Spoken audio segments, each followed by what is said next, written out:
So it has occurred to me that, especially this week, we haven't done a lot of talk about Northern Ireland.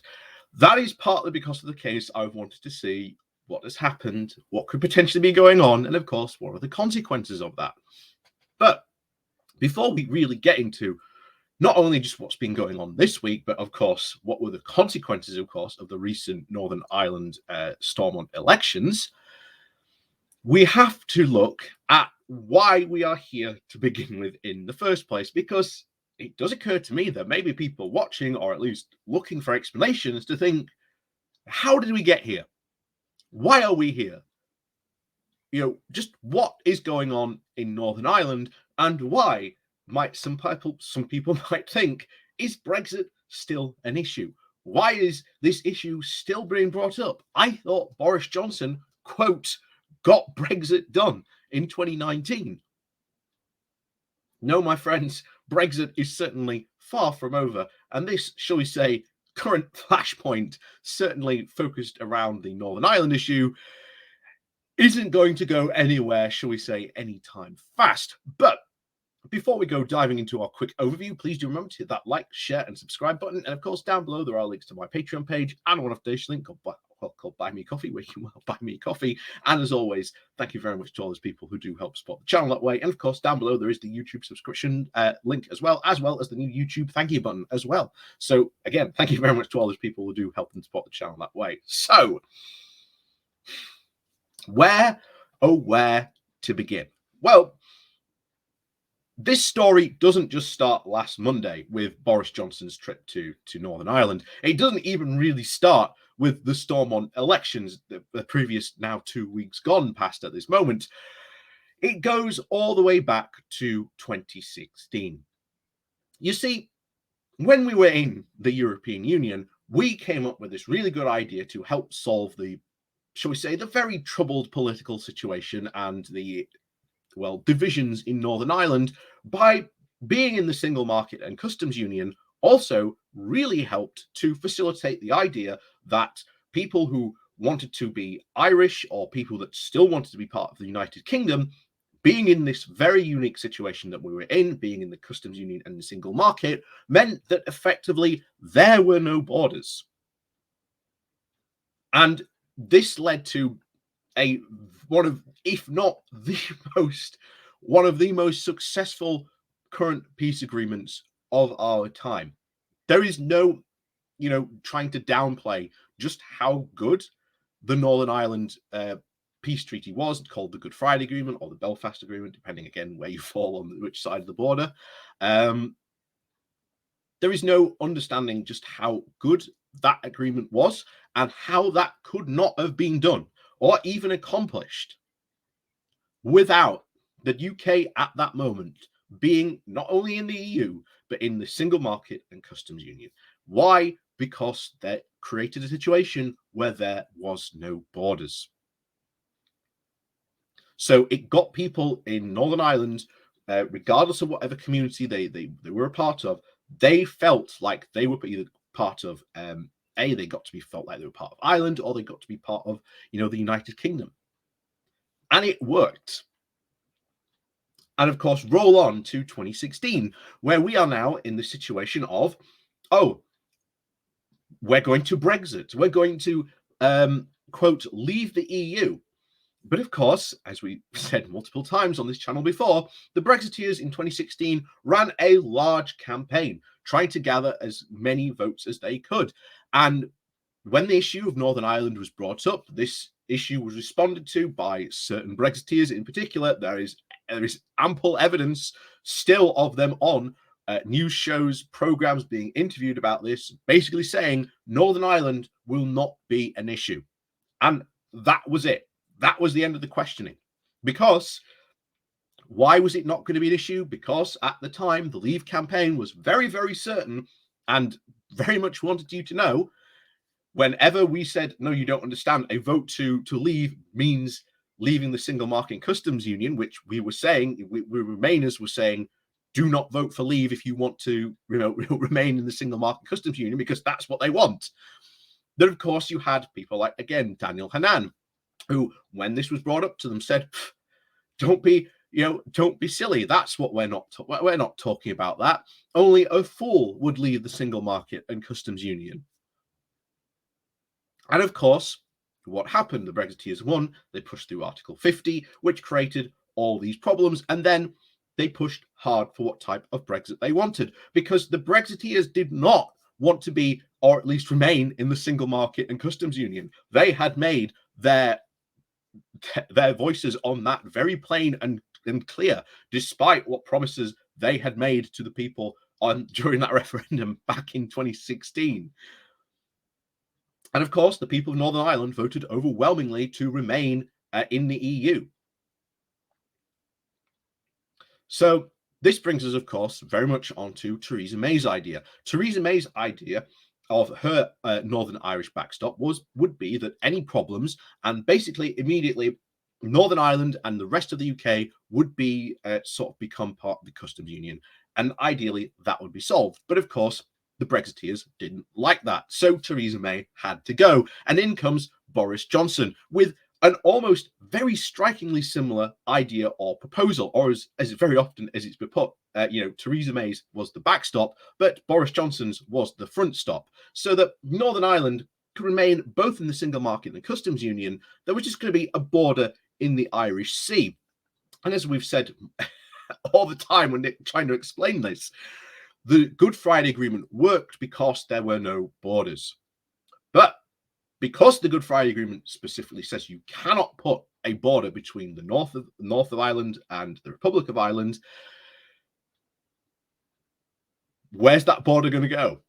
Well, the only border you can put one is in the Irish Sea. And of course, this annoys specifically the Unionists, and more accurately in our story in this, the DUP, who backed Boris Johnson, who backed his deal, who said this deal is going to be fantastic, and believed Boris Johnson when he said that no prime minister could ever put a border down the Irish Sea. 3 months later, he did exactly that and signed up to a deal doing exactly that. His fingerprints and David Frost's fingerprints are all over the Northern Ireland Protocol, which is now become known as, thus keeping Northern Ireland in the single market and customs union, but effectively has a border between the north of Ireland and the rest of the UK. So there has to be goods being checked going in to and from Northern Ireland. That's how we are preserving the integrity of the single market. The solutions that have been put forward by Liz Truss of creating a dual lane, as far as I am aware, are a complete non-starter, because then how do you ensure and guarantee that goods in sort of the green lane that are only going to Northern Ireland, how do you ensure that that is the case? You can't. Effectively, you would turn Northern Ireland into for the world's first state-sanctioned smuggler state. And of course, roll on for all the arguments that we've seen since then, of course, to a couple of weeks ago at this point, of the Stormont elections. The DUP had basically shot themselves in the foot by backing Boris Johnson, even backing Brexit to begin with. And as a result, they lost hard. In these elections, Sinn Féin came first, which was what was predicted in the polls. And now they have refused to, again, go into the power sharing system that is in place in Northern Ireland. Now, ultimately, we do not know whether, let's say, the Northern Ireland Protocol didn't exist or it wasn't an issue. We do not know whether they would have still refused to go into power sharing. We don't know. But their excuse, again, as they made very clear just a couple of days ago when Liz Truss laid out, again, she said what she was going to do and then proceeded to tell people what not she was going to do, because we haven't still heard what exactly is she's going to do to solve this Northern Ireland problem. We still even haven't heard what her legal recommendations are, with rumours apparently this opinion has come from apparently a Trump lawyer. How true that is or not, I can't say. I've only heard the rumours about that. But here we are again. The DUP said very plainly last Tuesday, we will not go back into power sharing so long as there is a border down the Irish Sea. Even if Liz Truss brings in these arrangements, there is still a border down the Irish Sea. There is no guarantee this is going to placate the DUP and restore power sharing in Northern Ireland. The protocol works. It works. Are there problems with it? Yes. Even the EU says there are problems with it. Let's sit down and negotiate these things, because they are very small but highly technical details that need sorting out. And it appears to be that Liz Truss and essentially Boris Johnson and his current Brexiteer government are not interested in sitting down and having those conversations. Why? I think it's partly because they want to drum up the Brexit bandwagon again. Liz Truss almost definitely potentially looking at a future leadership election, wants to try and get the Brexiteers on her side if it ever comes down to sort of a leadership election. We don't know where it goes from here. Liz Truss still threatening to revoke the Northern Ireland Protocol potentially next week. We don't know what she will say. We don't know what she's going to do. But needless to say, this is not looking good. And this all goes back to 2016, back to the promises that Brexiteers made, like Boris Johnson, of saying, we're only going to leave the EU politically and we're going to stay in the single market and customs union. Because the only way we solve this problem is with closer alignment with the EU.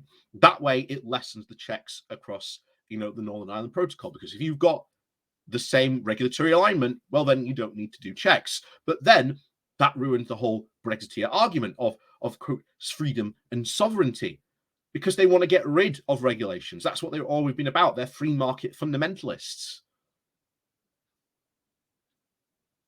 And if you do that, then the question gets raised of, well, what's the point of being outside the customs union and single market? Let's just rejoin it. And then the argument then becomes, well, hang on, we want a bigger say in what goes on in the single market customs union. Let's just rejoin the EU. The more and more you think of, about the problems we are facing, the more and the obvious the solutions become. And it's basically rejoin the single market customs union and then eventually just rejoin the EU. That is the path we are on. That is the path that many people are now starting to saying that Brexit is a bad idea. Even the Daily Express had a poll with its own readers who came out and said that this was not the Brexit they voted for. And as we've said before, if you got Brexiteers, line them up, and you said all these different types of Brexit that were on offer again after the referendum, not a single Brexiteer would be able to gain any sort of consensus. Because, again, the whole line of options were, let's leave the EU politically, but remain in the single market and customs union, to let's just remain in the customs union, to them, well, we'll just have a sort of trade deal where we are, which is currently where we are really at the moment, to the absolute catastrophe of a no deal. And that ultimately seems to be desperately where the Brexiteers want to push us. They have been very, very open in saying that a no deal would be fantastic. Yeah, for them and their ideology, but not for the rest of the UK. So I hope that's given you sort of a bit more brief insight into what's going on in Northern Ireland currently and what the situation really is. But needless to say, next week is probably just going to be just as interesting, and we'll probably need an extra, shall we say, addendum to this video. But as always, thank you very much for watching. Please do remember to hit that like, share, and subscribe button. And of course, down below, there are links to my Patreon page and a one-off link called Buy Me Coffee, where you can buy me coffee. And as always, thank you very much for watching, and we'll see you all next time.